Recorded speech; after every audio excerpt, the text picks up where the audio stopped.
저희는 사실 아까 말씀하셨던 것처럼 이제 같은 회사의 동료였고요. 근데 저랑 민 대표도 같은 회사 동료였습니다. 그래서 지금 만난 지 벌써 이제 2010년부터 만났으니까 16년을 같이 동거동락한 사이고요. 근데 너무 신기했던 게 스타프로퍼티 얘기 들으면서 저희가 한창 2010년도에 이 가로수길에 있을 때 너무나 애정했던 그 머그폴 LPG라든지 그리고 또 요즘 되게 관심 있게 보고 있는 헬로몬데이 같은 서비스도 다 대표님이 만드셨다는 걸 듣고 되게 저도 놀랐고 반가웠습니다. 그래서 일단은 제가 오늘 전반적으로 회사 소개에 대한 것들, 저희 히스토리에 대한 것들을 좀 말씀을 드리고요. 여기 있는 민 대표가 저희가 지금 현재 진행하고 있는 사업에 대해서 구체적으로 말씀드릴 수 있을 것 같습니다. 저희는 이제 지금 저희 C레벨은 3명이라고 보시면 될 것 같아요. 저랑 민 대표가 메이드를 공동 창업했고, 그리고 작년에 저희들이 에어드랍이랑 에어드랍 스페이스와 아까 잠깐 지나가면서 말씀드렸던 것처럼 블록체인이랑 연결되어 있는 에어드랍 NFT를 신사업을 만들기 위해서 카카오 브랜드센터 출신의 엄상영 실장이랑 코업을 하고 있고요. 그래서 리더는 3명이라고 보시면 될 것 같고, 저는 디자이너 출신이에요. 저는 2010년에 민 대표를 처음 만났을 때 디자이너였고요. 그리고 민 대표는 처음 상경을 해서 이제 업무를 막 배워나가는 정말 밑바닥에서 시작하는 그런 청년이었습니다. 그래서 전 계속 디자인과 브랜딩 컨설팅과 이런 쪽 업무들을 집중적으로 했고요. 이제 민 대표는 굉장히 여러 가지 경험들을 거쳐서 이제 종국에는 저랑 합류한 시점에는 이제 저는 그 회사의 브랜드 쪽 팀장, 그리고 민 대표는 디지털 마케팅 쪽 팀장이었고요. 그래서 그 전 회사에서의 다음 사업으로 같이 합류하기보다는 이제 우리 둘이 나가서 어떤 새로운 사업들을 만들어 보자라는 비전을 가지고 시작을 했고요. 저희가 그 전 히스토리를 좀 말씀을 드리자면, 저는 아까 말씀드렸던 것처럼 이런 뭐 구글이나 이마트 그리고 삼성 이런 대기업들의 브랜드 컨설팅과 디자인 컨설팅을 하던 사람이고요. 그리고 동시에 이제 그 각 브랜드들의 디지털 채널들, 디지털 마케팅들을 운영해주고 퍼포먼스를 만드는 거는 민 대표가 해왔었고요. 그런 와중에 이제 김현수 시장님이 오시는 시점은 저희들이 한 7년 정도 그 기존 에이전시 컨설팅 업을 하다가 이제 삼성물산 투자를 받으면서 서울스토어라는 이커머스 플랫폼을 런칭했어요. 이제 저희들이 런칭했을 때는 이제 무신사, 더블 컨셉, 29cm와 어깨를 나란히 하고 싶었던 그런 이커머스 플랫폼이었고요. 그래서 스트릿 기반의 쇼핑몰이라고 보시면 될 것 같고요. 지금은 이제 브랜디에 인수가 돼서 지금은 서비스하지 않는 서비스였고요.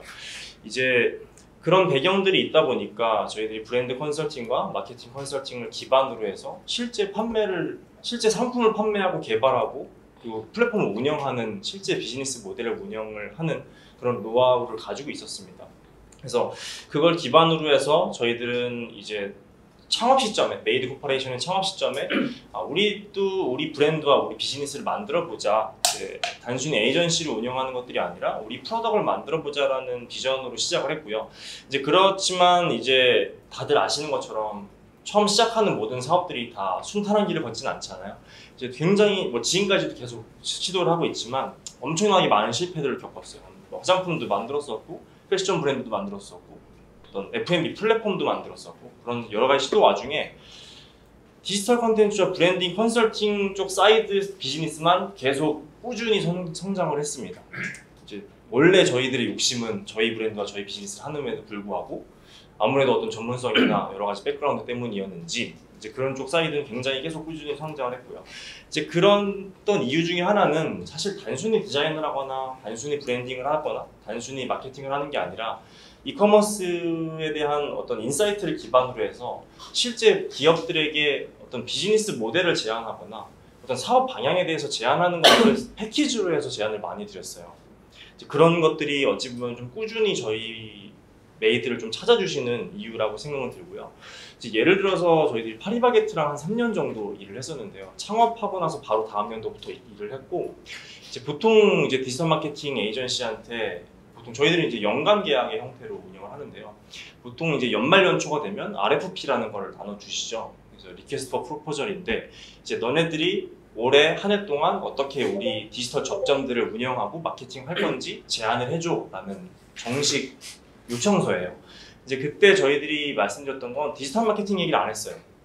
너네 베이커리 이커머스 플랫폼을 만들어라. 지금 너네들이 오프라인의 골목골목마다 파리바게트가 꽉 잡고 있는데 온라인 플랫폼을 준비해야 된다. 그때가 딱 이제 코로나가 저희들은 코로나라는 존재를 모르고 있었을 때 그때 이제 쿠팡과 이제 여러 가지에서 이제 풀피먼트를 세팅을 하고 물리 혁신을 막 하고 있었을 때였습니다. 그래서 지금 시점부터 곧 이제 딜리버리가 당연히 활성화될 거고 온라인 커머스가 오프라인 커머스를 앞지르게 될 거야 라는 얘기들을 하면서 이 베이커리 플랫폼을 이제 제안을 했었죠. 이제 그러면서 이제 내부에서는 그런 방향성에 대해서 굉장히 마음에 들어 하셨었고 그러면서 이제 그 업무들을 진행하게 되었습니다. 이제 그래서 단적인 예로 사실 이 베이커리 이커머스 플랫폼은 굉장히 먼 얘기였고요. 저희 지금 아래쪽에 보시면은 가꾸운 빵이라는 서비스를 저희들이 같이 개발을 했었는데요. 저게 뭐냐면 이제 그 빵이라는 거는 다 구웠을 때 가장 맛있잖아요. 가장 향기롭고 사람들은 그때 먹고 싶어 하잖아요. 그래서 파리바게트의 포스와 연동을 해가지고 지금 팥빵, 크림빵이 나오는 그 시간을 알림을 해주는 거예요. 모바일로. 그러면 그게 뭐냐면 기능적으로도 재밌지만 고객의 모바일 폰과 그리고 그 매장의 포스가 실시간으로 연동되는 거거든요. 이제 그렇다고 하는 건 이제 거기서 물류만 붙이면 언제든지 온라인 주문과 온라인 배송을 할 수 있는 그런 세팅을 할 수 있는 부분이라 저희들이 이커머스로 넘어가기 전에 어떤 교두보 역할로 저런 플랫폼들을 같이 개발을 했고요. 이제 보통의 브랜딩 에이전시나 디지털 에이전시가 하는 일들이 아니죠. 저런 비즈니스 모델을 만들고 같이 그런 것들을 개발해 나간다는 것이. 네, 그리고 저희가 이제 파리바게트 쉑쉑 SPC 그룹이랑 같이 일하면서 이제 어찌 보면은 거미줄처럼 쉑쉑 업무도 저희들이 한 3년 이상 같이 협업을 하고 있고요. 이런 일들을 했어요. 쉑쉑도 여러 가지 온라인 콘텐츠를 많이 만들었지만 쉑쉑은 이제 우리나라에 들어와서 되게 거대한 플래그십 매장들을 많이 냈잖아요. 정각에도 있고 저기 아시는 청담에도 있고 용산에도 있고요. 이제 그럴 때마다 최초의 하이라이트를 시키고 모객을 하는 것들을 되게 중요하게 생각하세요. 그래서 저희들이 디지털 마케팅의 플레이나 바이럴을 통해서 사전에 홍보하고 실제 오픈하는 날 그 오프라인 매장에 줄을 세우는 게 저희들의 미션이었습니다. 그런 것들을 굉장히 많이 했었던 경험들을 가지고 있고 그리고 카카오랑은 저희들이 이제 구독운이라는 온라인 플랫폼을 만들었었고요. 이제 아까는 오프라인 얘기도 많이 드렸지만 보통 이런 식으로 새로운 온라인 플랫폼이 만들었을 때 그것들에 대한 커뮤니케이션 가이드나 비즈니스 모델에 대해서 좀 디테일을 잡는 것들 그리고 콘텐츠를 생성하는 것까지 이제 턴키로 진행을 한다고 보시면 될 것 같아요.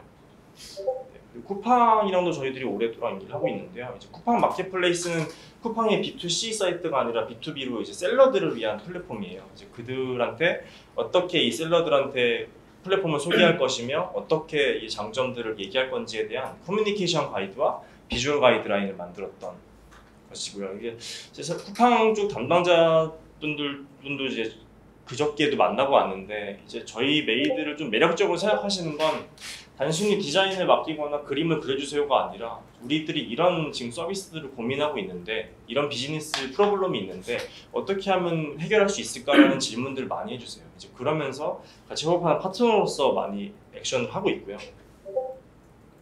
네, 그리고 멜론도 저희들이 오랫동안 같이 컨텐츠를 만들어 오고 있고요. 이제 위에서 보셨던 것처럼 되게 어떤 하나의 사이드에 치중되어 있는 게 아니라 되게 여러 가지의 매체와 브랜드와 하면서 되게 각자들의 다른 비즈니스와 온라인 마케팅 그런 프로블럼들을 저희들 미션을 해결하듯이 능동적으로 해결해주는 부분들을 쭉 지금까지 해오고 있는 것 같아요. 지금 보면은 한 민 대표를 처음 만났을 때 한 16년, 20년 가까이 그렇게 하고 있는 거죠. 네. 그러는 와중에 이제 아까 서두에 말씀드렸던 것처럼 저희 회사는 에이전시를 하기 위해서 만든 회사는 아니었어요. 그래서 이제 여러 번의 실패를 겪었다고도 말씀드렸지만 작년에 했던 도전은 이제 웹3 쪽이었습니다. NFT를 개발하는 것이었고 이것도 이제 최초의 접점은 이제 외부의 다른 상장사 FSN이라는 상장사랑 같이 개발하게 되었고요. 이제 FN이라는 상장사와 이제 롯데 벨리곰 잘 아시죠? 벨리곰 NFT를 동동 개발을 했고요. 이제 처음에 민팅하는 최초 런칭하는 걸 민팅이라고 하는데 최초 민팅하는 거를 함께 협업을 했습니다. 그래서 이제 신문 기사에서 보이는 것처럼 실제로는 0.3초 만에 완판을 해서 30억 원의 매출을 만들었고요. 이제 이 경험들을 하면서 저희들이 봤던 건 이게 저희들이 디지털 마케팅을 하는 사람이잖아요. 결국은 저희들의 아까 PC통신 얘기했지만 저희들은 웹1에서 웹2를 넘어가는 그 시점, 처음에 우리가 페이스북을 깔고 인스타그램을 시작하고 유튜브를 하고 이런 일방향 소통이 아니라 쌍방향 소통과 인터랙션이 되는 소통을 하는 시대로 넘어왔을 때 그 마케팅 시장이 어떻게 변하는지, 이 온라인 시장이 어떻게 변하는지 겪다 보니까 이 웹3와 블록체인이 이게 정말 말하는 대로 웹3구나, 웹3로 넘어갔을 때 이거 완전히 다른 형태의 온라인 환경이 될 수 있겠다, 그리고 시장성과 포텐셜이 굉장하구나 라는 것들을 많이 느꼈고요. 이제 그러면서 이제 자체적으로 NFT라는 쪽을 동시에 준비하게 되었습니다. 근데 저희들이 봤던 건 지금까지 우리나라, 뭐 해외도 마찬가지지만 우리나라는 특히나 이제 러그라고 불리우는 프로젝트도 많은 이유가 대부분의 가상 자산, 그리고 손에 만져지지 않는 그런 자산들을 다루고 있어요. 그리고 안정성도 굉장히 떨어지고요. 그래서 저희들이 봤던 건 실제하는 오프라인 자산과 연결되어 있는 NFT를 만들자. 그래서 신뢰를 갖고 실제 사용하고 단순히 투자가 아니라 사용하면서 내가 경험할 수 있는 NFT를 만들자라는 부분에서 저희들이 에어드랍이라는 사업을 시작을 하게 되었고요. 이제 에어드랍에 대한 얘기는 좀 더 민 대표가 좀 더 구체적으로 해드릴 것 같고요. 저희들이 이제 디지털 마케팅 중심으로 업무를 진행하다가 그 아까 말씀드렸던 그 실물 자산과 연계된 NFT를 진행하면서 완전히 연결성이 있지 않은데 오프라인 작업들을 하기 시작했어요. 작년 말부터. 그래서 이거는 이제 이마트24라고 삼청동에 있는 편의점이죠. 편의점을 아까 대표님이 말씀하셨던 것처럼 팝업 공간으로 사용할 것을 염두에 두고 최초부터 설계되었던 이마트24라는 공간을 저희들이 브랜딩을 해서 팝업화 시키는 프로젝트들을 했었고요. 이거는 저희가 올해 여름이죠. 올해 여름에 듀어스 더블더블과 더현대 백화점에 팝업 스토어를 했었던 프로젝트고요. 그래서 저희들이 잘하는 것들은 단순히 오프라인을 설계하는 게 시공하는 것들이 아니라 오랫동안 쌓아온 디지털 마케팅 인사이트를 바탕으로 해서 미리 홍보하고 바이럴하고 그리고 프로그램을 기획하고 그리고 그걸 오프라인 경험으로 연결시켜서 트래픽까지 만들어내는 그런 모든 파이프라인을 통합적으로 컨설팅한다고 보시면 될 것 같아요.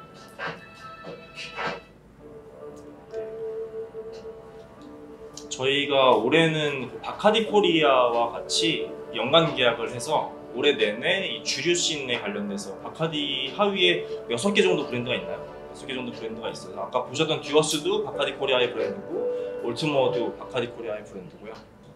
오늘 드셨던 그레이브스도 바카디 코리아 브랜드입니다. 그래서 이 여러 가지 브랜드들의 각각의 온오프라인 접점들을 저희들이 컨설팅하고 하이라이트하는 업무들을 지금 하고 있습니다.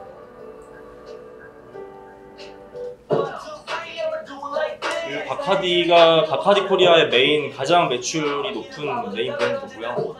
이제 보시는 것처럼 더 현대에서 했던 거, 그리고 와옥이라는 그 올트모어 위스키, 그리고 바카디 이런 식으로 주종마다 타겟마다 굉장히 다른 플레이들을 저희들이 유연하게 진행을 하고 있고요.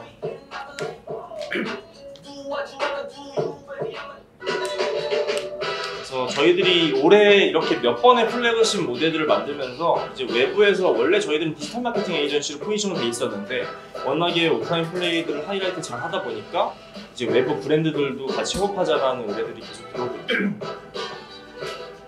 그래서 저희들이 어찌 보면 이 씬에 굉장히 신규로 들어오다 보니까 매우 영혼을 갈아 넣으면서 일을 해서 그런 걸 수도 있지만 모든 플래그십들이 다 성공적으로 진행되고 있어요. 네, 그래서 앞에서 쭉 말씀드린 내용들 좀 정리해서 말씀드리면 이제 브랜딩과 마케팅이라는 역량들을 기반으로 해서 디지털과 오프라인을 통합하는 그런 트래픽을 만드는 것들을 지금 진행을 하고 있고요.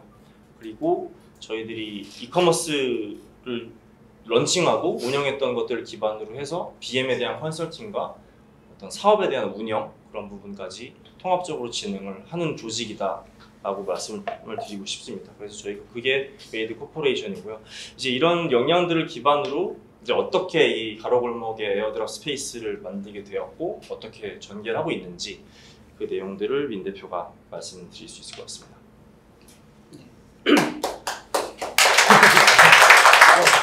네, 메이드 코퍼레이션 김민 대표입니다. 오늘 바쁘실 텐데 와주셔서 너무 감사합니다. 네,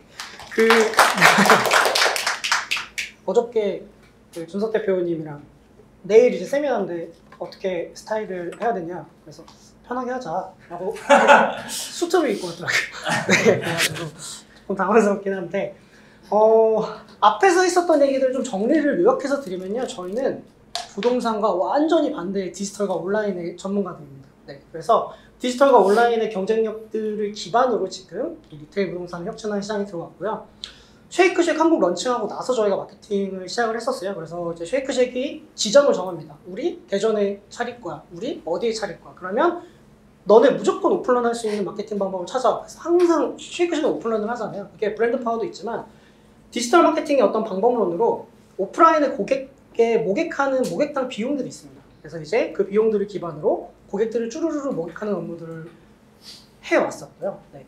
저희가 지금은 이제 사실은 디지털의 진입장벽이 워낙에 낮아지다 보니까 무수히 많은 기업들이 들어오고 있고, 그러다 보니 역설적으로 온라인 시장에 있었던 플레이어들이 오프라인으로 진출하기 시작했잖아요. 그런데 온라인은 사실은 진출하기 쉽다고 저희는 봐요. 뭐 저희가 이 씬에 있어서 그럴 수 있지만, 근데 오프라인은 너무 허들이 높다고 저는 생각합니다. 저희가 이제 운영하고 나서도 맨날 헤딩을 하면서도 시간을 혹시 돌릴 수 있을까? 네, 시장에 계시면 우습게 소리로 말씀을 드리지만, 네. 근데 이제 그러면서 저희는 확신을 합니다. 우리가 결국에는 더현대에서 사람들을 쭈루루 모객하는 우리만의 방법론, 무신사 게러지라는 공간에서 사람들을 계속 아침 9시부터 오픈런 시키거나 이 가로골목 자산에 트래픽을 모객하는 우리만의 경쟁력은 누가 따라오기 힘들 것 같은데? 당분간은? 이런 확신을 많이 갖고 있습니다. 네, 그러면서 지금 사업들을 많이 전개하고 있고요. 아무래도 저도 사람들을 많이 뵙다 보니까 좀 그런 느낌을 받을 때가 있어요. 너무 내공이 많으신 분들은 이 위압감들이 있는데, 여기 계신 분들 한 분 한 분 위압감이 너무 세서 사실은 네, 긴장이 많이 되는 것 같긴 합니다. 그런데 저희가 말씀드리는 어떤 방법론에 대한 얘기는, 저희는 디지털 마케팅을 기반으로 성장했기 때문에 자산 운용, 부동산 시장에서 보실 때는 다소 투박하거나 아니면 생소하실 수는 있을 것 같습니다. 네, 그렇기 때문에 좀 저희가 말씀드린 내용들을 보시면서 궁금하거나 한 부분들 있으시면 또 말씀 많이 주시면 또 저희도 배움이 되게 많이 될 것 같습니다. 저희는 사실 그 디지털 마케팅을 하려고 회사를 창업하지 않았습니다. 저희가 에이전시를 했던 당시에 최고 매출이 15억 정도밖에 안 됐었어요. 네. 여러 개 실패했습니다. 소셜 데이팅 서비스도 해봤고, 핀터레스트 같은 서비스도 많이 해봤고요. 네. 그러다가 결국에는 우리가 좋아하는 거 뭘까? 저희가 패션을 또 되게 좋아하고 가로수길에 저희 회사가 있었어요. 사회생활 가로수길에서 시작하다 보니까 패션을 한번 해볼까? 근데 저희가 옷을 만들기 좀 없고 중간에 우리가 중개를 하자. 근데 그냥 중개하는 건 매력 없으니까 우리 주변에 좀 잘생기거나 예쁜 친구들한테 중간에 홍보하게끔 해서 마케팅기를 쓰지 말고 그러고 나서 옷을 팔아볼까? 라고 해서 탄생한 게 서울스토어라는 이커머스 플랫폼입니다. 2014년 말에 3명이서 시작을 했고요. 사내에서 500만 원짜리 호스팅을 사서 시작했습니다. 네. 막 가로수길 돌아다니면서 막 영업하면서, 혹시 대표님 저희 입점하시면 저희가 나중에 식사 한번 사겠습니다. 이런 식으로 계속 영업들을 좀 해왔었고요. 2014년 말에 저희가 런칭하고 2015년 11월에 삼성물산한테 시리즈 A 펀드레이징을 이제 해서 받았습니다. 저희가 7월에 이상현 회장님이 저희 사무실에 직접 오셨어요. 비공식적으로. 네, 저는 어떤 재벌분들은 막 머리에 뿌리 달리거나 그랬을 거라 생각했는데 정말 조용히 오셔서 네, 저희가 전개하려고 하는 사업들에 대해서 피칭을 했을 때 가능성을 인정해 주시고, 그때는 삼성물산에 속해 계시지 않으시고 제일모직 쪽에 계셨었는데 이제 뭐 여러 가지 합병의 과정간 이제 스타트업에 투자하셔야 되는 또 이런 이슈들이 있었던 것 같아요. 그러면서 이제 저희가 시리즈 A 라운드를 성공적으로 마쳐서 이제 37억을 이제 저희가 투자를 받았고요. 15억의 매출을 하던 회사가 최종 저희가 나왔을 때는 시리즈 B 라운드까지, 스마일게이트 필터 시리즈 B 라운드까지 돌았었고 연매출이 맥스 250억까지 네, 갔었던 것 같아요. 네. 한 10명 남짓한 회사에서 또 그때는 또 저희 김현수 실장님께 되게 많이 배워서, 저희 하늘 같은 선배님께서 사실 대화를 잘 못했었는데 네. 그러던 조직이 갑자기 막 30명, 60명, 80명이 되면서 이게 되게 어떤 우리가 원래 갖고 있었던 브랜딩의 경쟁력들이 실제 우리 사업화가 됐을 때 얼마나 경쟁력이 있구나를 되게 많이 배웠었고요. 이커머스를 하면서 어떤 브랜딩과 마케팅의 방법론을 넘어 디지털 마케팅에서의 전환에 대한 부분들이 얼마나 중요한지. 그때 페이스북이 코리아가 들어오기 전이었었고요. 코리아가 들어오고 나서 저희가 되게 많은 태핑을 했었는데 온라인에서 비용을 쓴 다음에 이 쓴 비용들을 저희가 다시 리턴 받는 그 고객의 어떤 생애주기들, LTV나 ROI에 대한 부분들을 온라인에서 어떤 식으로 고도화해야 되는지 되게 많이 배웠었고요. 네. 그러면서 저희 사업을 시작을 했습니다. 그때 저희가 PB도 많이 만들었었어요. 화장품 브랜드도 만들면서 중국에서도 되게 판매를 많이 했었고 한 50억 정도의 총판 계약도 하고 하면서 이제 우리가 나가면 서울스토어도 많이 성장시키고 또 우리도 화장품도 만들어서 글로벌에도 팔았으니까 우리 해볼 수 있지 않을까라고 해서 2018년에 창업을 했습니다. 네. 그리고 저기 중국에서 한왕염이 터져가지고 저희가 만들었던 화장품이나 이런 것들이 전혀 판매가 안 되는 이제 상황들이 왔었죠. 네. 그러면서 되게 이제 창업을 할 때 호기롭게 했던 것과는 다르게 우리가 실제 나와보니까 너무 추운데? 이런 생각을 좀 하게 됐고요. 그러던 와중에 이제 저희랑 공교롭게 같이 만나게 된 회사가 바카디 코리아라는 회사입니다. 바카디 코리아는 폐업을 했었고요, 한국에. 2018년에 다시 저희 한국에 진출을 했었습니다. 네, 그러면서 바카디 코리아가 한국에 마케팅을 해야 되는데 어떤 식으로 마케팅을 해야 될지를 고민을 하던 과정 중에 저희를 만나게 돼서 저희가 이제 말씀을 드렸죠. 바카디 코리아가 하나 더 생긴다고 생각하셔라. 우리가 바카디 코리아에 모든 걸 다 해주겠다. 예산이 얼마든 여러분들이 생각하시는 건 이상을 해드리겠다라고 하면서 그때 당시에는 블랭크라고 불리우는 이 디지털 마케팅에서 되게 비포 애프터 영상들, 되게 퀄리티가 떨어지는 영상들로 되게 많은 그 효과를 냈었던 그 콘텐츠들이 횡행하던 시기였어요. 근데 저희는 바카디 코리아 쪽에서 이제 주류 판매를 하고 싶은데 온라인에서 주류 판매는 안 되잖아요. 그러다 보니까 그 마야광이나 안시성을 찍으셨던 그 영화 촬영 팀들을 되게 비싼 비용을 들이고 불러서 엄청 고퀄리티의 칵테일을 만드는 콘텐츠들을 이제 우리나라에서 최초로 만드는 그 칵테일 전문 미디어를 만들었었고요. 칵테일 전문 미디어를 통해서 온라인에 버즈를 생성하고 그 온라인 버즈가 생성되어 있는 이미지들을 가지고 실제로 주변에 뭐 이마트나 아니면 바 업장들의 브랜딩을 하면서 나 이거 페이스북에서 봤는데? 라고 하면서 주문하시게끔 하는 구조로 만들었었고요. 그때 당시 아시아에서 한국이 판매 1위를 했었고 그때 당시 바카디 부장님이 지금 바카디 대표님으로 계십니다. 네, 그런 사례들이 저희가 로컬에서 했었던 사례가 글로벌로 역수출되어서 되게 샤라웃을 많이 받는 것들의 최초 사례였었고요. 그러면서 점점 이제 디지털 마케팅의 업들이 계속 들어오기 시작했었습니다. 네. 하지만 이제 저희 마음속에는 항상 저희 자체 사업에 대한 의지가 있어서 말씀드리기 좀 창피하지만 저희 막걸리도 만들었었고요. 네. 그리고 이제 코로나 전에 이제 식품 플랫폼도 만들었었고 매트도 만들었었고요. 네. 별의별 거 다 있었습니다. 저희가 갖고 있는 역량을 가지고 도대체 무슨 사업을 할 수 있을까? 저희가 잘 만들 수 있는 건 결국에 컨텐츠거든요. 네. 근데 디지털을 기반으로만 생각했던 것 같아요. 그래서 저희는 항상 우리 다음에 먹거리가 뭘까? 우리 다음 시장을 뭘로 버텨야 될까? 이런 생각들을 많이 했었고요. 작년에 이제 블록체인 씬을 경험하면서 되게 충격이었습니다. 0.3초 만에 2, 30억이 벌린 경험은 처음이었었거든요. 네. 되더라고요, 그게. 네. 근데 존속성이 있는 사업은 아니었습니다. 어쨌든 그때는 하입을 많이 받았던 시기였고 그리고 혹시 여기 코인이나 NFT 투자하시는 분들이 있으신지 모르겠어요. 네. 세력이라고 좀 부르면 그렇지만 어쨌든 프로젝트를 운영하는 주체가 보았을 때에 이 비용에 대한 운영들이 완벽하게 뭔가 정말 진짜 시장 논리에 부합하는 것도 그렇진 않더라고요. 그러다 보니까 어쨌든 이 블록체인의 기술 자체를 가지고 시장에 진출했을 때의 포텐셜이 있을 수 있는 부분들은 분명히 있을 텐데 그게 뭘까? 막 이런 고민들도 했었고요. 그러다가 또 이제 이지스랑 같이 만나서 또 이런 자산들을 하게 됐지만 어쨌든 저희 궁극적인 고민은 그거였습니다. 우리가 잘하는 건 컨텐츠인데 컨텐츠를 기반으로 가장 부가가치가 높을 수 있는 사업이 뭐지? 그동안은 너무 온라인 중심으로 생각했었는데 부동산? 오프라인 쪽의 자산 가치를 우리가 올릴 수 있지 않을까? 왜냐면 우리는 트래픽을 많이 모객하는데 공간에 트래픽이 많아지면 그럼 땅값이 오르거나 건물값이 오르지 않을까? 이런 생각을 하기 시작했습니다. 그러면서 저희가 실제로 지금 공간 컨텐츠라고 불리우는 지금 이지스에서는 이미 오래전부터 계셨지만 공간의 콘텐츠들을 개발하면서 자산의 가치를 높이는 사업을 하기 시작했습니다. 그래서 저희가 아직 외부에도 공개드리지 않았던 데이터들인데 좀 빠르게 말씀드릴게요. 시간이 얼마 없으실 테니까.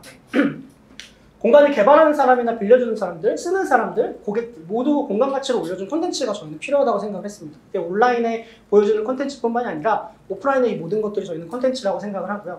네.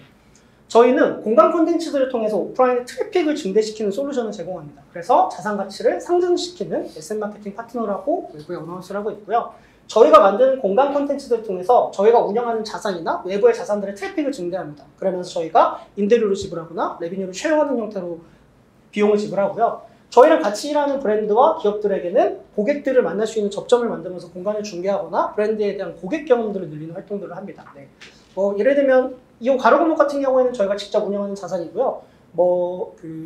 저희 무신사가 갖고 있는 어떤 스튜디오라든지 혹은 이제 더현대 같은 경우에는 외부 자산, 외부 공간이라고 할 수 있겠죠.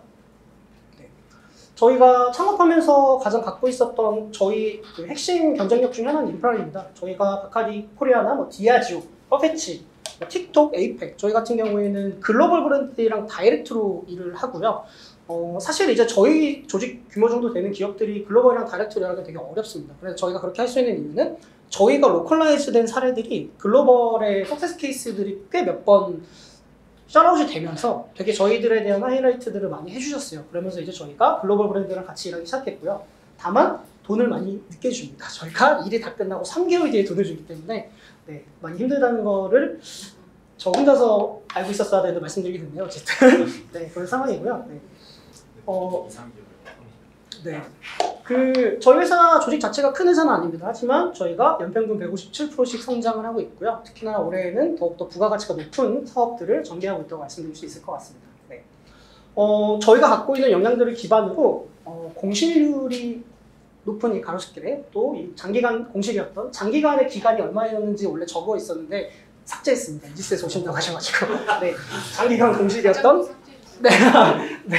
그렇죠. 네. 가로골목 자산을 일평균 400명이 찾는 공간으로 바꿨습니다. 그러면서 저희가 아까 말씀드렸던 성수동 팩토리얼 자산에도 저희가 들어가서 지금 저희의 리테일 공간을 개발하기 시작했고요. 네. 에어드랍 스페이스라는 이름으로 저희가 에어드랍이라는 이름의 공간 콘텐츠 솔루션이라고 저희는 부릅니다. 이 에어드랍 스페이스를 필두로 저희가 다양한 브랜드들과 팝업 행사를 하거나 아니면 저희들이 만든 브랜드들을 집어넣는 행사들을 합니다. 그래서 기본적으로 가로골목이 갖고 있는 모르겠습니다. 이게 정말 누군가에게는 되게 멋있는 이름이거나 되게 트렌디할 수 있지만 이제 갖고 있었던 기존 어떤 정체성이라든지 아니면 상권이 하락하면서 트래픽이 많이 몰리지 않던 여러 가지 문제가 있었던 걸 저희가 리브랜딩을 하고 그리고 워크인 곳들이 아니라 직접 찾아올 수 있는 형태의 공간들로 구성하는 형태로 저희가 탈바꿈을 했고요. 그러면서 저희가 보유하고 있는 다양한 인프라들을 이 공간으로 모두 투입하는 형태로 사업을 전개하고 있습니다.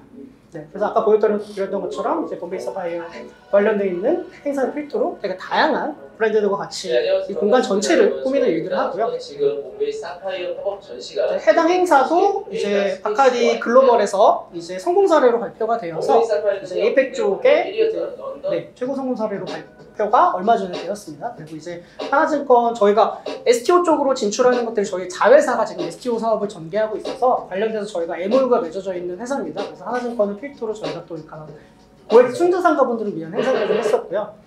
허베치는 아시아 디렉터가 한국에 처음 왔었습니다. 네, 그러면서 저희가 실제 국내 최초로 대형 팝업을 진행했었고요.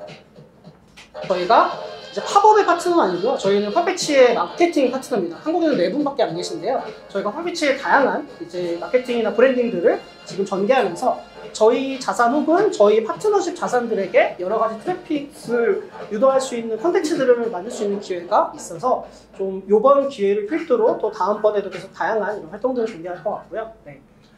저희는 공간을 갖고 있고 운영하는 것이 강점은 아닙니다. 저희는 이 공간에 어떠한 경험이 있어야 될지 그리고 어떠한 방식으로 트래픽을 모객할지를 굉장히 정량적으로 고도화하는 팀이라고 말씀드릴 수 있을 것 같고요. 저희가 시공하는데 이 전체 시공하는데 평균적으로 5일이 걸립니다. 그리고 계약 기획부터 디자인까지 총 한 저희가 보통 혹시 저희 팝업 할 수 있나요? 부터 20일 정도 걸립니다. 네.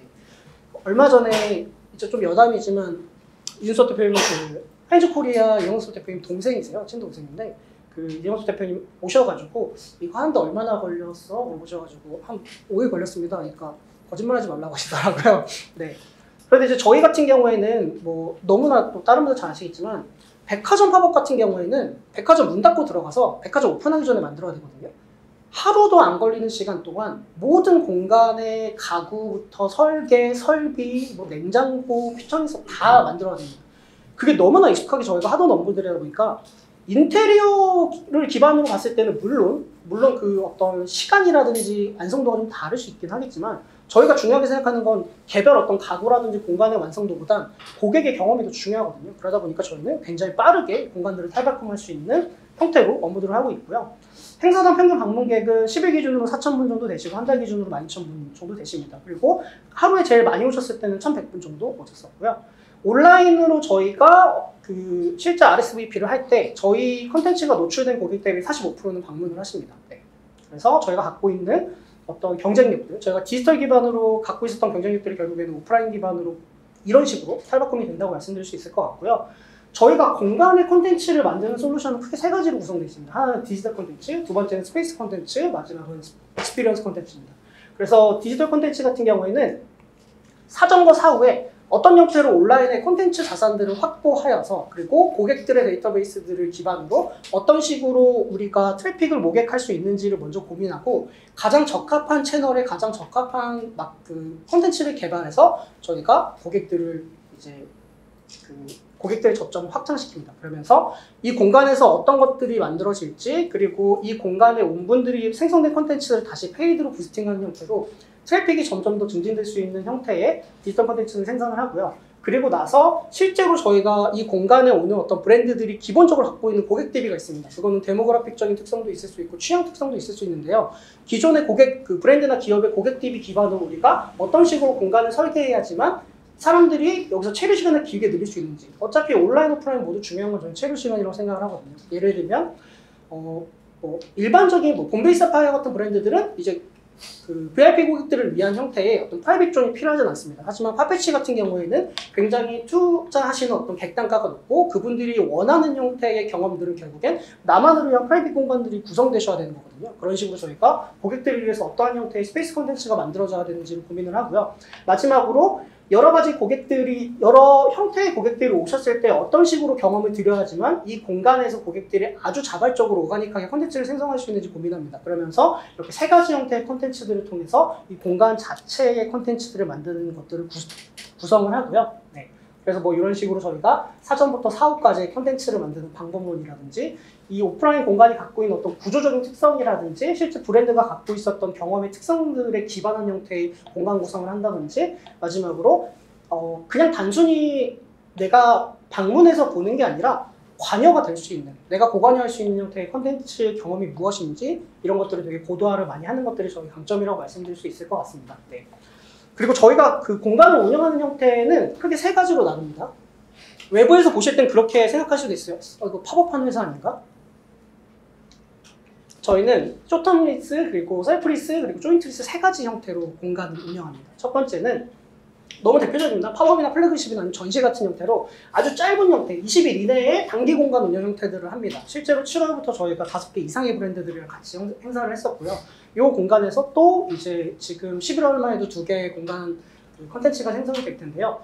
굉장히 대표적으로 많은 BTL 에이전시들이 하는 모델들이 이런 쇼텀 리스트라고 볼 수 있을 것 같습니다.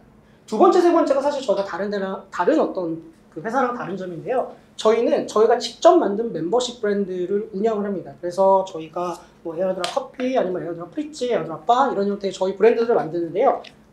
나가실 때 저희가 드리려고 선물을 하나 준비를 했습니다. 이게 플라워구스라고 그레이구스의 이제 플라워가 이렇게 같이 구성되어 있는 형태인데요. 저희가 갖고 있는 어떤 브랜드, 외부 브랜드의 브랜딩이나 마케팅을 하던 경쟁력을 기반으로 저희가 저희의 브랜드를 만들어서 저희 자산에 입점을 시킵니다. 그러면서 상시적으로 고객이 와야 되는 이유를 만들어주고요. 심지어 이 멤버십이 일반적인 멤버십은 아닙니다. 아까 말씀드렸던 것처럼 블록체인 기반의 NFT 멤버십을 기반으로 저희가 저희 브랜드를 만들면서 실제로 그냥 팝업을 하거나 그런 것뿐만이 아닌 우리가 자체적으로 매출과 트래픽을 생성해낼 수 있는 형태의 구성들을 만들고요. 마지막에 조인트 리스는 두 가지가 결합된 형태라고 보시면 됩니다.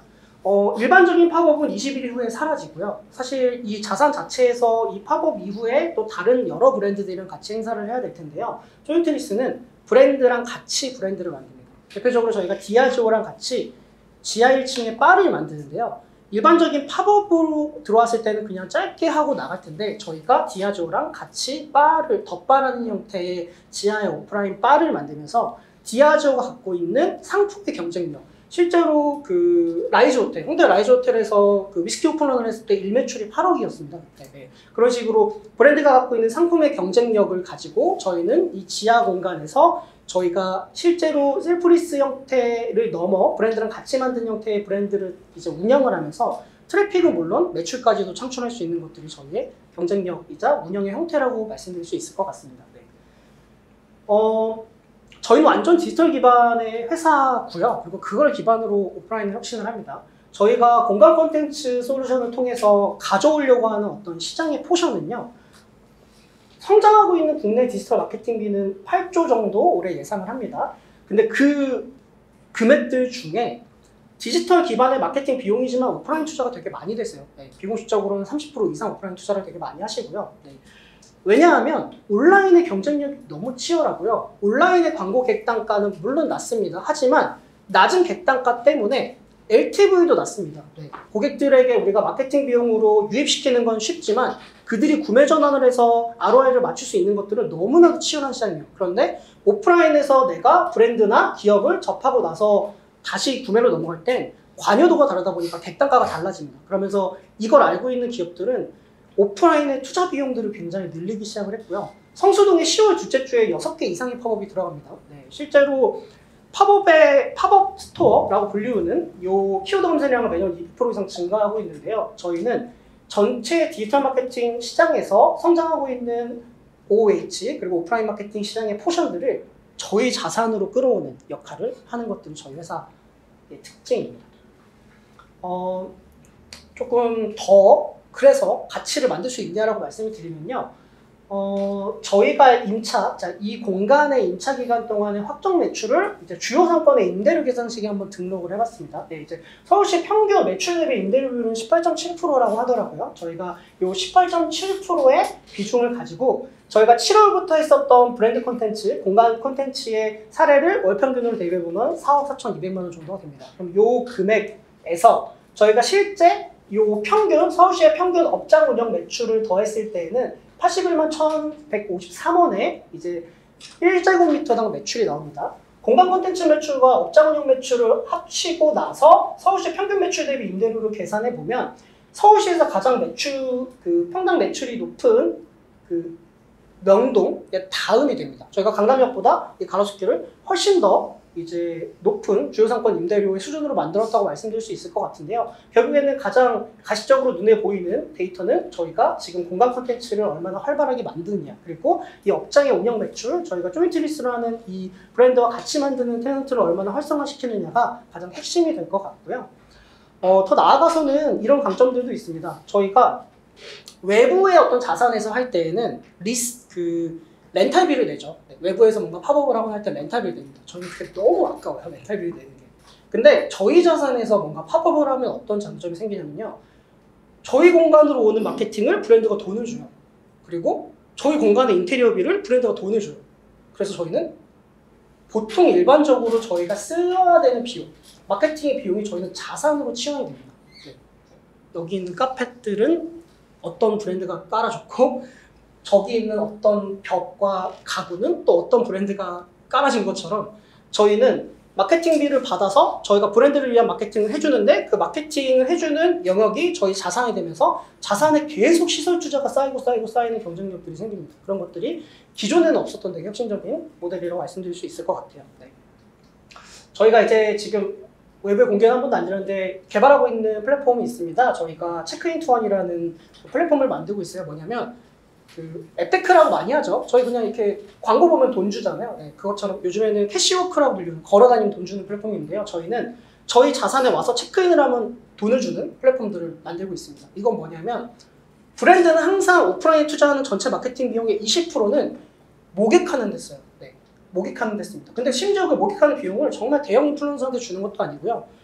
마이크로 인플루언서들 아니면 정말 일반 고객들을 모객하는 데 씁니다. 그렇다면 저희는 정말로 요곳에 이 자산에 트래픽이 몰릴 수 있는 형태를 플랫폼 형태로 개발하는 것이 어떨까라는 생각을 했고요. 결국엔 저희가 만드는 건강 콘텐츠, 저희가 갖고 있는 브랜딩 어떤 인프라 그리고 저희의 공간 콘텐츠 솔루션들에 나아가서 실제로 이 체크인 투 원 형태의 플랫폼을 통해서 계속 자산의 트래픽을 모획하는 것들을 지금 계획하고 있습니다. 네. 그래서 궁극적으로는 어떤 에셋 자체의 마케팅만 하는 게 아니라 정말 도시 혹은 어떤 거점 자체를 마케팅할 수 있는 콘텐츠를 만드는 것들을 지향을 하고 있고요. 네. 2018년도에 네이버에서 이제 성수동이 검색됐었던 그 트래픽, 그 검색량을 1로 쳤을 때 지금 10,000%가 넘는 형태로 트래픽이 증가했고요. 실제로 그거에 맞춰서 집값까지도 올라가 있습니다. 물론 이게 물론 검색력 때문에 당연히 올라가진 않았겠지만 분명히 두 가지 데이터가 보여주는 어떤 그 이유가 있을 거라고 저희는 생각을 하고요. 분명히 공간의 트래픽이 늘수록 이제 자산의 가치는 올라간다고 저희는 굉장히 생각을 많이 합니다. 네. 다음은 이제 저희가 이제 개발 예정인 팩토리얼 성수 이제 1층과 지하 1층의 사례를 이제 간단하게 말씀을 드리고요. 저희는 1층과 지하 1층 공간에 이런 리테일 공간의 컨텐츠들을 만들면서 이곳도 마찬가지로 트래픽을 모객하고 실제로 이곳에 방문하는 고객들의 이제 그 관여도를 높이는 브랜드 활동들을 지금 준비하고 있고요. 아까 이제 넷플릭스 말씀 주셨잖아요. 공간이 넷플릭스가 되어야 된다고. 저희는 넷플릭스 같은 플랫폼이 되는 것보다는 오징어 게임이나 무빙을 만든 회사가 더 정확할 것 같습니다. 왜냐하면 공간이나 자산은 언제든 옮겨갈 수 있는데요. 그곳의 콘텐츠를 채울 수 있는 역량은 사실 누가 뺏어가기 어렵다고 저는 보거든요. 저희의 솔루션의 형태는 기계적이거나 아니면 어떠한 형태로 구성되어 있지 않습니다. 저희는 완벽하게 인적 자원을 기반으로 한 솔루션들이기 때문에 저희가 갖고 있는 경쟁력들을 기반으로 저희가 계속해서 이제 이 부동산 씬에서 여러 가지 태핑들을 통해 사례들을 공간 콘텐츠 사례들을 만든다고 하면 분명히 그런 것들이 더 확장될 수 있는 기회들이 있지 않을까 싶고요. 네. 오늘 사실 와주시는 분들이 너무나도 또 이 영역의 전문가시다 보니까 또 저희가 드리는 말씀들과는 조금 다른 시각에서 봐주실 수도 있을 것 같아요. 그래서 이제 혹시나 좀 궁금하시거나 아니면 또 저희 얘기를 들으면서 또 해주시고 싶은 말씀 있으시다면 또 편하게 말씀 주시면 좋을 것 같습니다. 네. 고맙습니다.